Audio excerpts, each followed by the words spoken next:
A primeira viagem missionária de Paulo foi um marco importante na história da Igreja cristã, pois ele levou o Evangelho aos gentios na Ásia Menor e na Europa.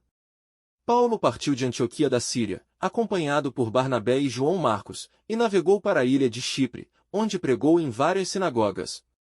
Em Pafos, ele confrontou um falso profeta judeu, que tentava impedir o procônsul romano Sérgio Paulo de crer em Jesus. Paulo, cheio do Espírito Santo, cegou temporariamente o falso profeta e converteu o procônsul à fé cristã.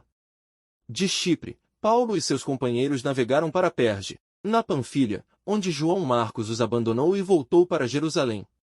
Paulo e Barnabé continuaram para Antioquia da Pisídia, onde foram convidados a pregar na sinagoga no sábado. Paulo fez um longo discurso, resumindo a história de Israel e anunciando que Jesus era o Messias prometido. Muitos judeus e gentios creram na mensagem, mas no sábado seguinte, uma multidão de judeus invejosos se opôs a Paulo e o expulsou da cidade. Paulo e Barnabé seguiram para Iconio, onde também pregaram na sinagoga e ganharam muitos discípulos, tanto judeus como gentios. No entanto, os judeus incrédulos incitaram os gentios contra eles, e eles tiveram que fugir para Listra, uma cidade próxima. Lá, Paulo curou um homem coxo, e os pagãos pensaram que ele e Barnabé eram deuses em forma humana.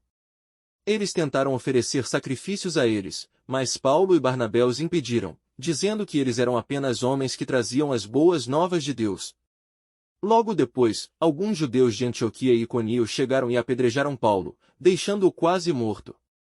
Mas ele se levantou e foi para Derbe, outra cidade, onde pregou o Evangelho e fez muitos discípulos. Paulo e Barnabé voltaram pelo mesmo caminho que vieram, passando por Listra, Iconio e Antioquia, fortalecendo as igrejas que haviam fundado e ordenando presbíteros em cada uma delas.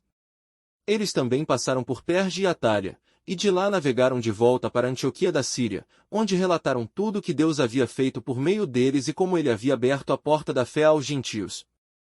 A primeira viagem missionária de Paulo durou cerca de 2 anos, entre 46 e 48 d.C., e cobriu cerca de 2.000 quilômetros de distância. Foi um grande passo para o cumprimento da grande comissão de Jesus de fazer discípulos de todas as nações. Se você gostou, se inscreva no canal, curta, comente e compartilhe esse vídeo. Que Deus o abençoe sempre. Um grande abraço e graça e paz.